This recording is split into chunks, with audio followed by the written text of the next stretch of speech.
Hello दोस्तों, अगर आप भी क्लास 10th बिहार बोर्ड का एग्ज़ाम 2027 में देने वाले हैं और अच्छा अंक लाना चाहते हैं तो आज का यह विज्ञान का क्लास आपके लिए बहुत ही महत्वपूर्ण होने वाला है। क्योंकि इस वीडियो में मैं आपको कुछ ऐसे 50 ऑब्जेक्टिव सवाल बताऊंगा जो सीधे आपके एग्ज़ाम में पूछे भी जा सकते हैं। तो वीडियो को पूरा अंत तक ज़रूर देखें, क्योंकि एक भी क्वेश्चन स्किप किया तो एग्ज़ाम में आपका नुकसान भी हो सकता है।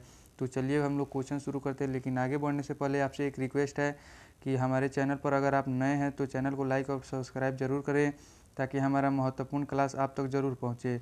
तो चलिए हम लोग शुरू करते हैं। आप सभी का पहला प्रश्न है, प्रकाश की चाल क्या है? तो प्रकाश की चाल क्या है? आपका सही ऑप्शन होगा ऑप्शन नंबर बी, 3 × 10⁻⁸। अगला प्रश्न है, ध्वनि किसमें नहीं चलती? ध्वनि किसमें नहीं चलती है? तो आपका सही ऑप्शन होगा ऑप्शन नंबर डी, निर्वात में ध्वनि नहीं चलती है। अगला प्रश्न है, पानी का रासायनिक सूत्र क्या है? पानी का रासायनिक सूत्र क्या होता है? ये सभी किसी को मालूम होगा। आपका सही ऑप्शन होगा ऑप्शन नंबर बी, H2O। अगला प्रश्न है, pH = 7 क्या दर्शाता है? pH = 7 क्या दर्शाता है? तो क्या दर्शाता है? आपका सही ऑप्शन होगा ऑप्शन नंबर सी, उदासीन दर्शाता है। अगला प्रश्न है आप सभी का, बल का SI मात्रक क्या है? बल का SI मात्रक क्या है? तो आप सभी का सही ऑप्शन होगा ऑप्शन नंबर सी, न्यूटन। अगला प्रश्न है आप सभी का, प्रकाश संश्लेषण कहाँ होता है? प्रकाश संश्लेषण कहाँ होता है? तो आपका सही ऑप्शन होगा ऑप्शन नंबर बी, क्लोरोप्लास्ट में प्रकाश संश्लेषण होता है। अगला प्रश्न है, मानव हृदय में कितने कक्ष होते हैं? मानव हृदय में कितने कक्ष होते हैं? सही ऑप्शन होगा ऑप्शन नंबर सी, 4 कक्ष होते हैं। आप सभी का अगला प्रश्न है, अम्ल का स्वाद कैसा होता है? अम्ल का स्वाद कैसा होता है? तो आपका सही ऑप्शन होगा ऑप्शन नंबर सी, खट्टा होता है। अम्ल का स्वाद कैसा होता है? खट्टा होता है। अगला प्रश्न है, ऊर्जा की SI इकाई क्या है? ऊर्जा की SI इकाई क्या है? तो आप सभी का सही ऑप्शन होगा ऑप्शन नंबर बी, जूल होता है। प्रश्न संख्या 10 है, धातु का एक गुण क्या है? धातु का एक गुण क्या है? तो आप सभी का सही ऑप्शन होगा ऑप्शन नंबर सी, चालक। प्रश्न संख्या 11 है, रक्त में ऑक्सीजन ले जाने वाला पदार्थ कौन सा है? रक्त में ऑक्सीजन ले जाने वाला पदार्थ कौन सा है? तो आप सभी का सही ऑप्शन होगा ऑप्शन नंबर डी, हीमोग्लोबिन। अगला प्रश्न है, जल का उबाल बिंदु क्या है? जल का उबाल बिंदु क्या है? आपका सही ऑप्शन होगा option number C, 100 degree Celsius. प्रकाश का अपवर्तन क्या है? प्रकाश का अपवर्तन क्या है? आप सभी का सही ऑप्शन होगा ऑप्शन नंबर बी, दिशा बदलना, दिशा बदलता है। कोशिका का नियंत्रण केंद्र कौन सा है? कोशिका का नियंत्रण केंद्र कौन सा है? तो आप सभी का सही ऑप्शन होगा ऑप्शन नंबर डी, नाभिक। अगला प्रश्न है, विद्युत धारा की इकाई क्या है? विद्युत धारा की इकाई क्या है? पहला ऑप्शन है ओम, दूसरा वोल्ट, तीसरा एम्पियर, चौथा जूल। तो आप सभी का सही ऑप्शन होगा ऑप्शन नंबर सी, एम्पियर। अगला प्रश्न है, गुरुत्वाकर्षण के खोजकर्ता कौन है? गुरुत्वाकर्षण के खोज कौन किए थे? तो आपका सही ऑप्शन होगा option number A, Isaac Newton.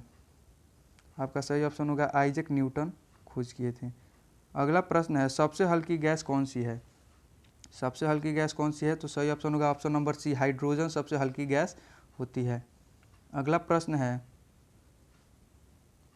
ध्वनि की गति सबसे तेज किस में होती है? ध्वनि की गति सबसे तेज किस में होती है? तो आप सही ऑप्शन होगा ऑप्शन नंबर डी, ठोस में ध्वनि की गति सबसे तेज होती है। अगला प्रश्न है, पृथ्वी का उपग्रह कौन है? पृथ्वी का उपग्रह कौन है? तो सही ऑप्शन होगा ऑप्शन नंबर डी, चंद्रमा। चंद्रमा पृथ्वी का उपग्रह है। अगला प्रश्न है, लेंस के कितने प्रकार होते हैं? लेंस के कितने प्रकार होते हैं?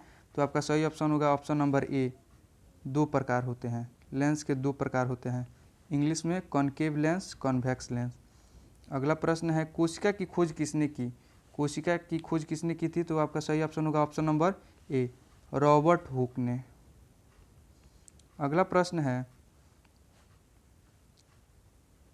अनुवांशिका के जनक कौन है? अनुवांशिका के जनक कौन है? तो आपका सही ऑप्शन होगा option number A, Grigor Mendel. आपका अगला प्रश्न है, विकासवाद का सिद्धांत किसने दिया? विकासवाद का सिद्धांत किसने दिया?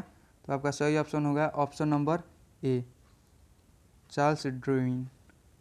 अगला प्रश्न है, धातु किसका अच्छा चालक है।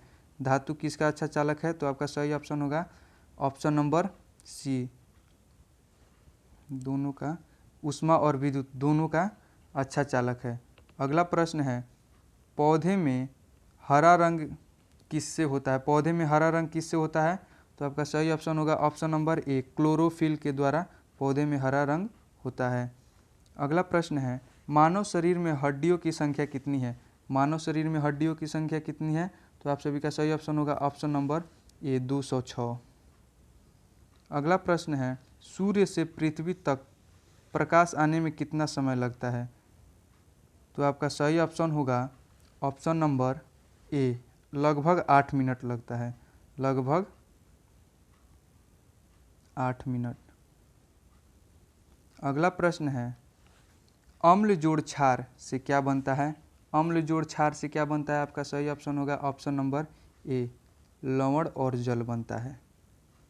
अगला प्रश्न है, विद्युत शक्ति की इकाई क्या है? विद्युत शक्ति की इकाई क्या है? तो सही ऑप्शन होगा ऑप्शन नंबर ए, वाट। इसकी इकाई क्या है? वाट है। सबसे लंबी हड्डी कौन सी है? सबसे लंबी हड्डी कौन सी है? तो आपका सही ऑप्शन होगा ऑप्शन नंबर ए, फीमर की हड्डी सबसे लंबी हड्डी है। अगला प्रश्न है, ध्वनि किस प्रकार की तरंग है? ध्वनि किस प्रकार की तरंग है? ऑप्शन नंबर आपका बी होगा सही, ऑप्शन नंबर बी।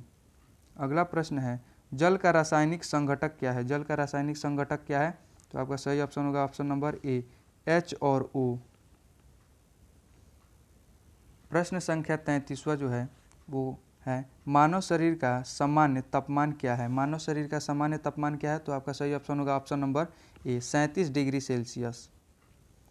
अगला प्रश्न है, प्रकाश का प्रवर्तन क्या है? प्रकाश का प्रवर्तन क्या है?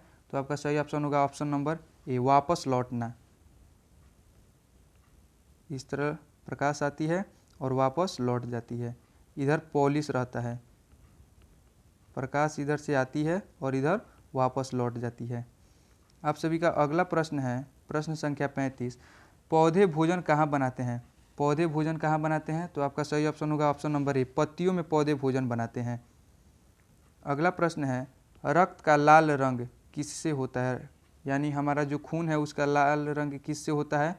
तो आपका सही ऑप्शन होगा ऑप्शन नंबर ए, हीमोग्लोबिन के कारण रक्त का लाल रंग होता है।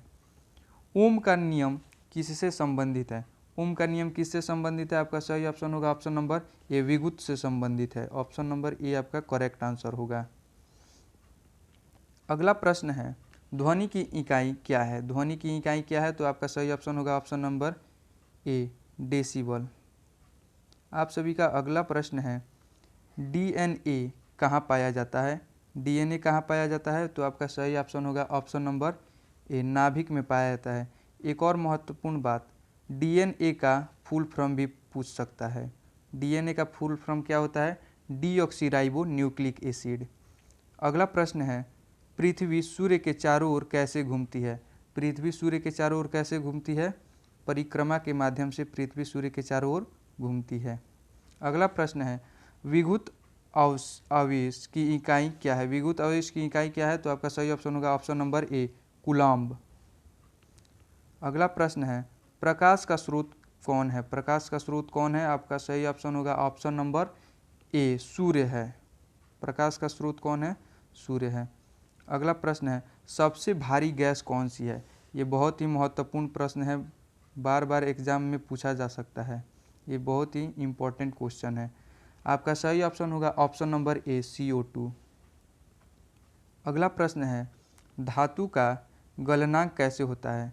धातु का गलनांक कैसे होता है? तो आपका सही ऑप्शन होगा ऑप्शन नंबर ए, उच्च। अगला प्रश्न है, कोशिका झिल्ली का कार्य क्या है? कोशिका झिल्ली का कार्य क्या है? तो आपका सही ऑप्शन होगा ऑप्शन नंबर डी, सुरक्षा करना, नियंत्रण करना, आदान प्रदान करना। ये ऑप्शन नंबर डी, इन तीनों का कार्य सभी होता है। अगला प्रश्न है, पौधे श्वसन में क्या लेते हैं? पौधे श्वसन में क्या लेते हैं? आपका सही ऑप्शन होगा ऑप्शन नंबर ए, ऑक्सीजन लेते हैं। अगला प्रश्न है, ध्वनि की चाल सबसे कम कहाँ होती है? तो आपका पहला ऑप्शन है गैस में, बी ऑप्शन है द्रव में, सी ऑप्शन है ठोस में, डी ऑप्शन है निर्वात में। तो आप सभी का सही ऑप्शन होगा ऑप्शन नंबर ए, गैस में सबसे कम होती है। प्रश्न संख्या 48 है, रक्त का तरल भाग क्या है? रक्त का तरल भाग क्या है? तो आपका सही ऑप्शन होगा ऑप्शन नंबर ए, प्लाज्मा। अगला प्रश्न है, चुंबक के कितने ध्रुव होते हैं? चुंबक के कितने ध्रुव होते हैं? तो ऑप्शन नंबर 2। अगला प्रश्न है, ऊर्जा का रूपांतरण क्या है? ऊर्जा का रूपांतरण क्या है? तो आपका सही ऑप्शन होगा ऑप्शन नंबर ए, एक रूप से दूसरे में बदलना। एक रूप से दूसरे रूप में बदलना। इसी के साथ हम लोग के जो 50 ऑब्जेक्टिव महत्वपूर्ण प्रश्न थे यहीं पे समाप्त होते हैं। फिर मिलेंगे अगले क्लास में और इससे भी महत्वपूर्ण प्रश्न लेके आएंगे। तब तक के लिए धन्यवाद और हमारे चैनल को लाइक और सब्सक्राइब जरूर करें ताकि हमारा और भी महत्वपूर्ण प्रश्न आप तक सबसे पहले पहुँचे। चलिए धन्यवाद।